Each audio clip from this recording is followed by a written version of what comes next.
Hey yo, Kirk, this bit's just for you. See if you edit the show. Hello everyone and welcome to Off the Record and Comic Stack number, I don't know, I think it's 11. 11, 12, 13, 14, maybe? I doubt it's that far. I feel like we're in the double digits somewhere. Definitely in the double digits. We have a long-awaited surprise which we'll unbox for you.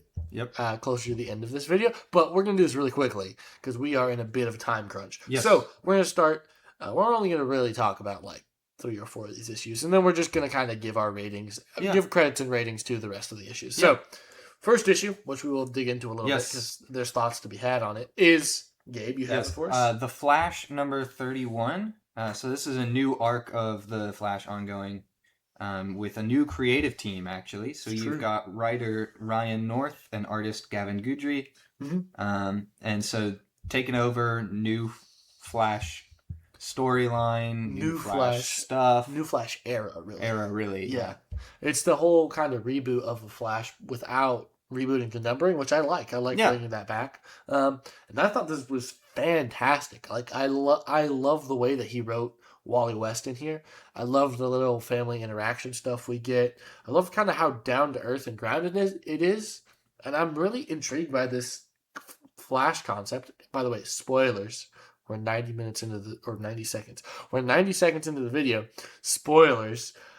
But I'm really intrigued by this like social media trying to get people to do things, pay them. Like, I'm really intrigued by the little villain concept they're playing around with here. Yeah, I'm curious to see what villain, if it's going to be a like one we've had before, or if this is just a new villain idea. Yeah. But it's definitely a new way to villain. Yeah, it's definitely a new way to villain. It's really unique and really interesting, and I kind of really digged it. Like, I was expecting to either be like, oh, that's good, or oh, that's bad. But I was like, yeah, Flash. So I might consider continuing this because it was pretty good. But I did give it 4 stars. Like, it's a really solid first issue of this new era, of this Gavin Guidry and Ryan North run. Yeah. And I really like Gavin Guidry's art. I am a little biased. We've talked about it when we talk about JSA Year 1. I really love his art style. But again, excellently put together. Art is really well done, well framed, and Ryan North does a bang-up job on it.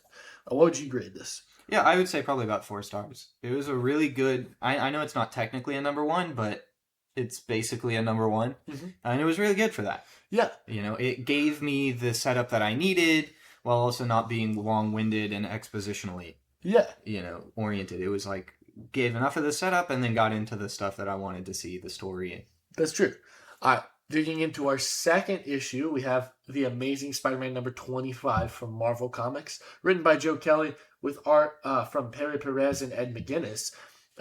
This is my favorite issue of Death Spiral so far, but we're not going to spend too much ink on this issue. Mm-hmm. I'd say this is a solid 4.5 in my opinion. I really kind of dug this. Again, like this week I've just been digging things I didn't think I was, because I was kind of getting fatigued with Death Spiral so far. Yeah. But, what'd you think of it? I'd probably give it closer to 4 stars. I thought it was really good. There were some pockets where the writing was, a little more shallow. Yeah. But it was still definitely a very interesting, engaging comic, and one that I want to read the next issue now because of it. Yeah. All right, what do you have next for us? Next, running through these. Yes. Next, we've got Absolute Wonder Woman number 18. This is from here we go. Writer Kelly Thompson and artist Hayden Sherman. Yes. I like this one a lot. Yes. I would say it might be my favorite or tied for favorite this week. Yeah. Definitely high up there. I'd say not quite as good as last month's issue. I disagree. And my only reason for that is even better. Not much happened in it, which isn't necessarily bad. But the stuff that did happen was still definitely 4.5 stars out of 5. Like, easily that. I mean, I think it's 5 stars. I thought it was fantastic. Hayden Sherman's art is incredible in here. I love the direction they're going with Absolute Zatanna. Mm-hmm. And it's just, like, highly recommend. You got to look at it. You got to read it. We don't do, especially any book drawn by Hayden Sherman, justice Not by even just close. talking about it. You got to go read it. But 5 stars for me. 5 stars for that, and definitely read that issue because it reveals something about our weird flame man that we weren't sure who he was, and now we know. Yeah. So, and actually, that's one thing I want to comment on about Hayden Sherman's drawing. Is in the one thing I noticed is that with this fire guy, right? He's a skeleton surrounded by fire, but if you pay attention in some of the frames, you can see like his normal, like his skin through the flames when the flames cover the skeleton. Yeah. And that's really cool. Yeah. And really well done. Yeah, it is very well done. I really love it. Moving on to the next issue. I think we're going to disagree again on this one. All right, because we're digging back into Marvel Comics. Iron Man #3 from writer Joshua Williamson and artist Carmen Carnero. This is 4.5 stars. And I'm not even like, this is what I wanted from this series, this issue, right? We get some Citizen V stuff. We get some action with Iron Man. We get some intrigue with AIM and the situation going on there. And we get the pitch of the series I really wanted, which isn't what happens if you put other people in the same situation as Tony Stark, what do they build? It's what happens if you put Tony Stark back in that situation. Right. I want to see what he makes when he's put back against the wall. Like, that's the kind of thing that intrigues me. So this is 4.5 stars for me. I had a fantastic time reading this. I think I can objectively say issue 1 I may have been generous with, given the creative team. I think issue 1 is pretty bad in retrospect. Mm-hmm. Issue 2 is also not well executed. But this third issue is finally like, we've picked up the pace. We know, we kind of, like, Joshua Williamson's not holding back. He's doing his thing, and it's fully on display here. And I really like it. What did you think? Yeah, I'm going to give this one a range, I'm going to be honest. And that's because based off of, just the way and what it sets up and all of that, it's either going to go, like, it could go any way based off of the following issues. Yes. So my range would probably be 3.5 to 4.5 stars. Yeah. Where if the following issue is kind of wimpy, it would be 3.5 stars because none is possible though. I mean, but it's theoretically, if it's wimpy, then this one would be more towards 3.5 on me. But in my opinion, if the next issues really build and work on what this issue did, I could see it being in a 4.5 star issue. Yeah, it's a fantastic issue from Marvel. It's definitely what we wanted out of the series, or closer to it. Yeah, rather than the other two, I guess. Maybe I'm just very true. Skeptical given the last 2 issues. Yeah. All right. Then we've got from Image Comics, Universal Monsters Phantom of the Opera #2 from writer Tyler Boss and artist Martin Simmons. What'd you think about this one, Judah? It's good. The art is just fantastic. It's so vivid. It sticks with you. I got a few, like, it's a little cold today, and I got some other chills, not just from the wind, down my neck. It's really well executed. I am interested. This doesn't, I mean, maybe the play is different from the book, and the book is different from whatever they're doing here, but it doesn't, the story, it's not what I expected it to be. Yeah. And he's killed a whole lot more people than I expected him to kill. Like, a whole lot more. But I really do enjoy this, and I think it's really excellently done. Right.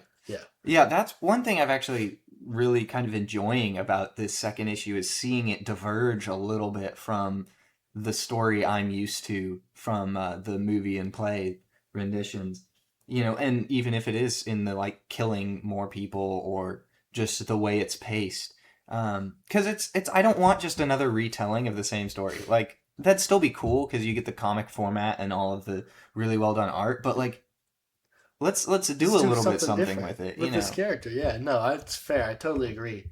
But they do a bang up job with this. Yeah. It's like four stars for me. Yeah. It's really solid. Yeah. But before we continue and give you the comic that was promised to you 5,000 years ago, you should, since you're about 10 minutes into this video, hit the like button. If you're not subscribed yet, hit the subscribe button. Leave a comment down below with your thoughts on any particular issue that we read this week, if you read it as well, or your poll list, or any comic reading suggestions you might have, anything of that nature. Yeah. I know coming up, I'm about to be gone from the show, so Kirk is going to take over for an episode, I think. Yeah, there's going to be, I think, one... We still have to talk through it and figure out our plans with stuff. There's going to be like one at least one episode where Kirk is on guest here. Appearance. Give suggestions for what Kirk should read. Yes, please. It can literally be anything. Yes. Give us the wildest suggestions you have. But with that being said, more comics. Yeah. That being said, if you didn't like what we said, leave a dislike. Yeah. Otherwise, moving into Skinbreaker number 1. I'm not even joking when we promised this like 10 videos ago. Yes. So this, we have cover B by David Finch, and this is published by Image. Yep. And Skybound, which is, I think Skybound is Kirkman's imprint, I guess. But it also covers like the Energon universe and the Invincible universe. It's a really big part of Image. And they're kind of digging into some sci fantasy here.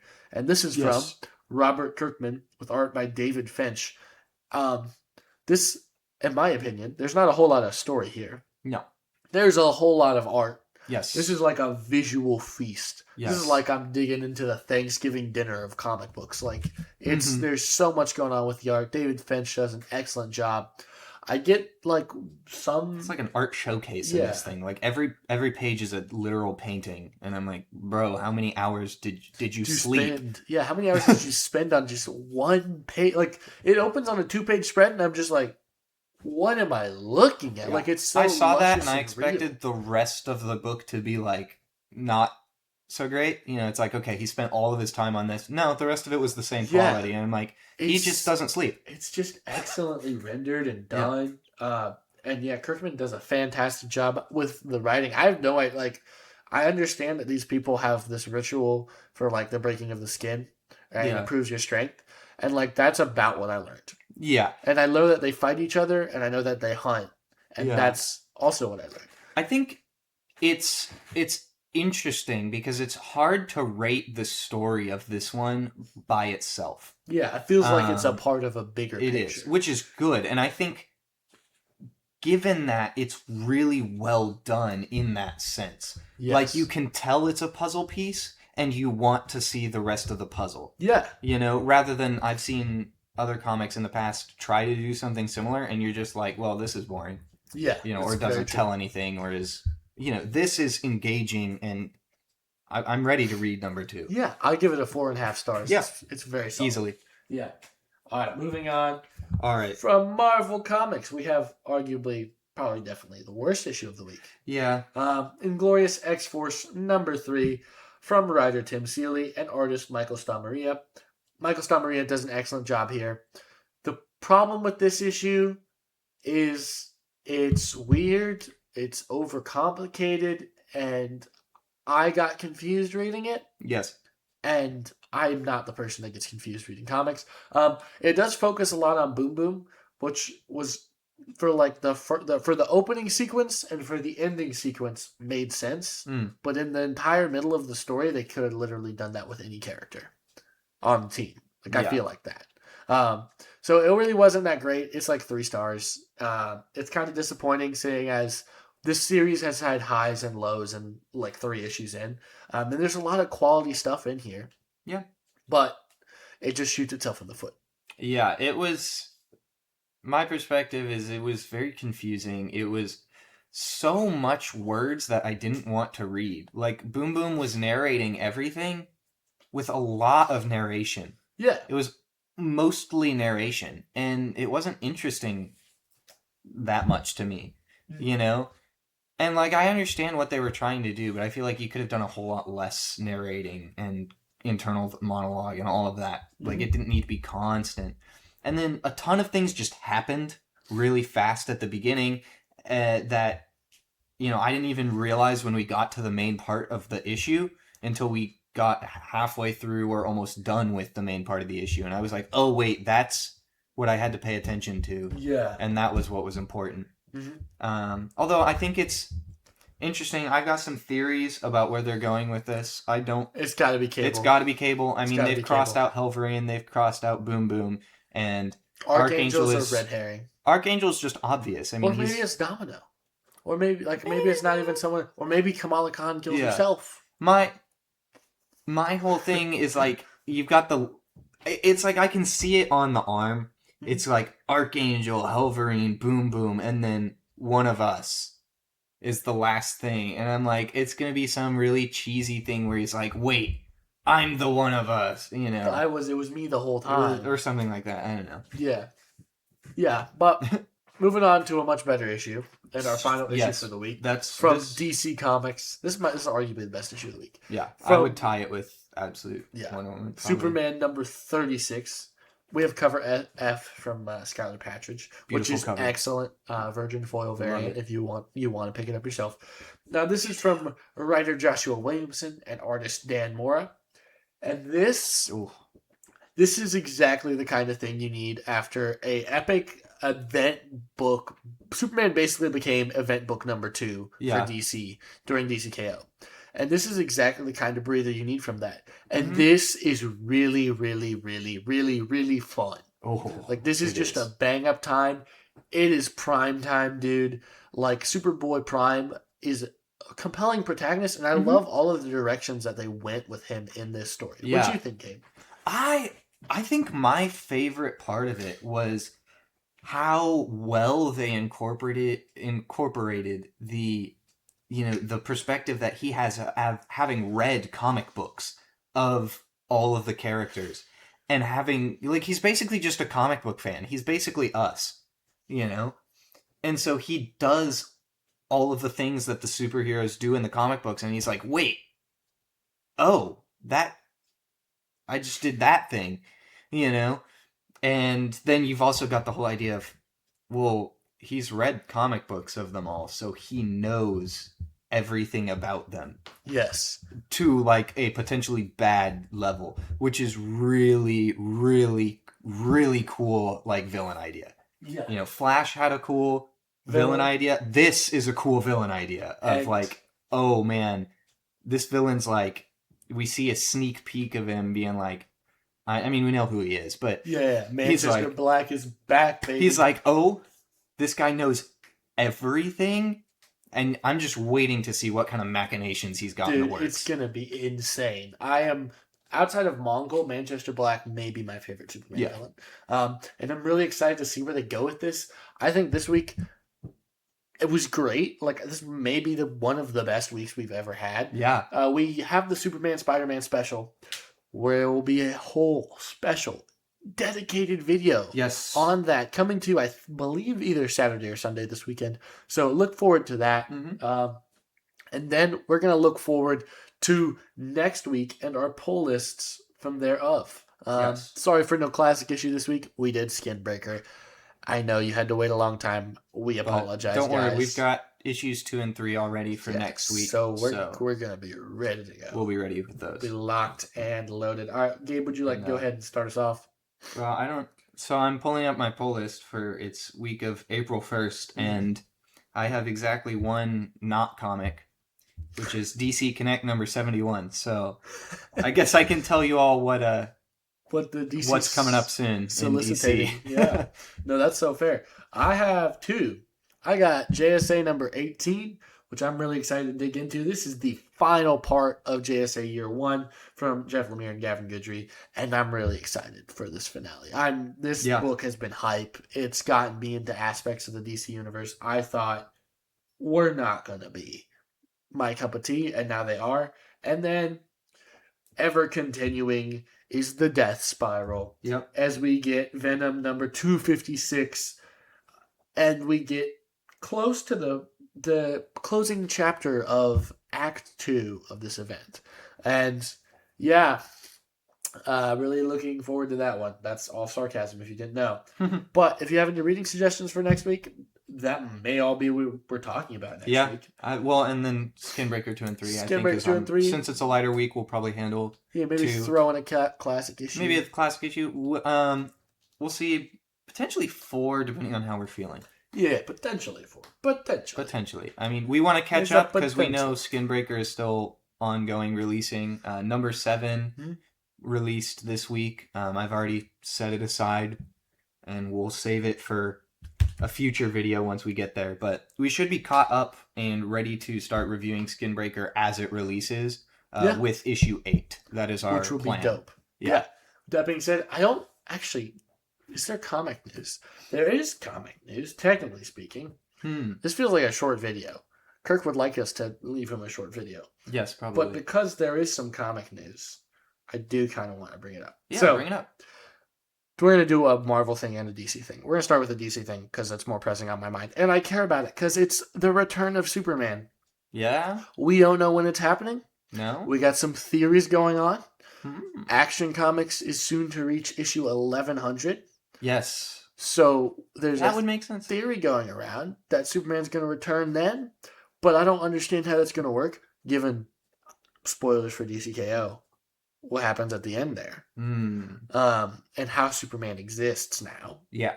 I don't know how he's going to return to a somewhat normal state of being. Yes. But we got some theories going around with that. People are like, maybe Superboy's going to be brought back to the future, and that's going to be the present Superman. Like, what do you think? Do you have any thoughts or feelings or questions about that? I'm not sure. I think we saw last week, I believe, was it Action Comics? Them seeing about finding Superman, which makes me, like, I don't know if maybe they're interpreting what happened wrong and we've just got the insider perspective, but it makes me think maybe we could find him. He's lost in some way and bring him back. Or I highly doubt they'll do this, but I would think it would be cool if maybe we take a season as kind of a break from Superman proper. Not that I don't like him. He's great. Yeah. But, and give, say, your Superboy-Prime or Supergirl or some other character, like another one of your Tomorrow Man. Give them the, prime spot for a bit.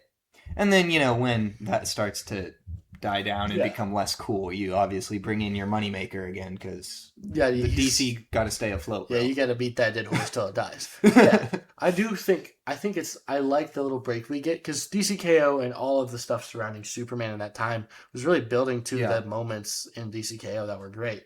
But it's like, we do kind of need a little bit of a breather. What would be kind of cool, and I doubt this would happen, but if maybe he comes back as part of whatever the next level end thing is. Yeah.